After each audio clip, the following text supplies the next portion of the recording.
احنا سعداء طبعا بتواجد هالكم من هالفرق يعني بالدوحة. ولا شك ان هي تجربة بالنسبة لاستضافة طبعا قطر لكأس العالم واستعداد قطر لهذا الحدث الكبير، واعتقد هو افضل وسيلة بان احنا نشوف ملاعبنا ونشوف تجهيزاتنا، ونخلي نقول هي البروف الاخيرة قبل خلينا نقول البطولة نفسها السنة القادمة. الجهد طبعا مشكور يعني طبعا لرئيس الاتحاد الدولي جياني الفانتينو، وطبعا الشيخ حمد بن خليفة رئيس الاتحاد القطري على طبعا استضافة طبعا خلينا نقول المسؤولين الرياضيين في افريقيا وفي اسيا. واكيد احنا نطلع لهذه البطولة ان هي تكون ناجحة بكل المقاييس. يعني اذا شفنا خلينا نقول اهتمام حتى رئيس الاتحاد الدولي في هذه البطولة، اعتقد هذا يدل على ان نبي انها تكون ناجحه بكل مثل ما قلت بكل مقياس. يمكن انا من فتره طويله يعني ما شفت العدد الهائل يعني من الفرق بتشارك في بطوله مثل هذه، لكن انا اعتقد وجود هذه الملاعب الجديده، وجود كل التجهيزات، انا اعتقد مثل ما قلت هذه بروفه اخيره قبل الحدث الكبير. والله شوف يعني لو شفنا ان الاوضاع يعني خلينا نقول مثل ما يقولون هناك في نور في نهايه النفق، وان شاء الله ان احنا نوصل في نهايه النفق يعني قبل كاس العالم يعني في 22. الدول سواء كانت الاسيويه او دوله قطر قاعده يعني وقائمه بجهد كبير بالنسبه للتطعيم، بالنسبه يعني خلينا نقول الاحتياطات الصحيه، وهناك في بروتوكول صحيح احنا قاعد نتبعه سواء كان في اسيا او حتى في الاتحاد الدولي.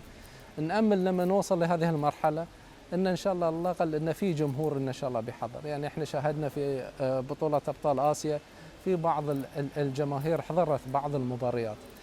اذا قدرنا ان احنا نتحمل المسؤوليه واعتقد مارسنا خلينا نقول هالبروتوكول الصحي يعني بكل مسؤوليه، انا اعتقد الامور ان شاء الله بتكون افضل لما نوصل لذاك الوقت. لا، انا اتمنى بطوله كاس العرب تستمر، وانا اعتقد بدايتها طالما كان راح تكون بدايتها في قطر، فانا واثق وبدعم من الاتحاد الدولي، فانا اعتقد انه هالبطوله ستستمر ان شاء الله، واحنا بحاجه انها بشكل كبير.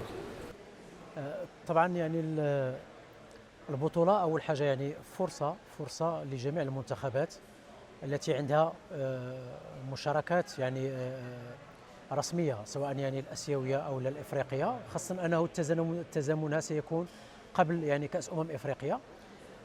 كان الكل ربما يتمنى لو يعني تواريخ اقامه هذه المقابلات او البطوله العربيه انها تتزامن مع تواريخ الفيفا. ربما كانت المنتخبات كلها ستحضر يعني بالقوه ديالها البشريه، يعني خاصه يعني اللاعبين المحترفين الموجودين يعني في اوروبا، لكن مع الاسف اظن انه تواريخ يعني هناك اختلاف في التواريخ، وبالتالي بالنسبه لنا حنايا كمنتخب مغربي الذي سيشارك بالمنتخب المحلي، فهذه بالنسبه لنا حنايا فرصه لكسب تجربه دوليه مع اشقاء العرب. وهذه فرصه اول حاجه لنتعرف على الامكانيات، خاصه يعني الامكانيات اللوجستيكيه من الملاعب الموندياليه. عندنا فرصه ونحن محظوظين اننا سنجربها قبل انطلاقات المونديال بعد سنه. وفي النهائي هذه فكره جدا ممتازه لا من الاتحاد القطري او دوله قطر يعني مسانده من الفيفا لجمع يعني او شمل يعني الامه العربيه، لانه هذه فتره ما بقيناش كنشوفوا هذه التظاهرات العربيه. هو نتمنى كمدرب المنتخب التونسي نشاركوا باللاعبين نتاعنا الكل اللي ينشطوا في الدوريات الاوروبيه ولا في الدوريات العربيه، وهذا باش يعطي حظوظ اكثر باش نلعبوا الادوار الاولانيه. وبالطبيعه هذا نفس الشيء للمنتخبات الاخرى سواء كانت الجزائريه ولا المغربيه ولا المصريه. اكيد حضور اللاعبين والفريق يلعب للصف الاولاني نتاعو باش يعطي منافسه اكثر ويعطي قيمه للدوره هذه. وهذا نقول انا لكل حادث حديث، خاطر قبل ما نلعبوا نهائيات كاس العرب هذه في تصفيات كاس العالم، وتصفيات كاس العالم مهمه جدا للمنتخبات الكل.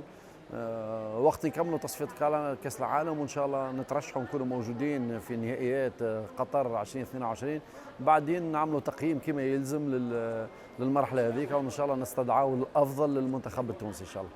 والله طبعا بالنسبه للعيبه المحترفين، احنا لسه لحد دلوقتي احنا ما نعرفش اذا كانوا هيشاركوا وهيبقى لهم وجود في البطوله العربيه ولا لا. احنا عارفين ان البطوله تحت مظله الاتحاد الدولي، ولكن هل الانديه الاوروبيه هتسمح للعيبه انها تبقى موجوده؟ هل الدوريات الاوروبيه هتكون متوقفه الفتره دي عشان البطوله؟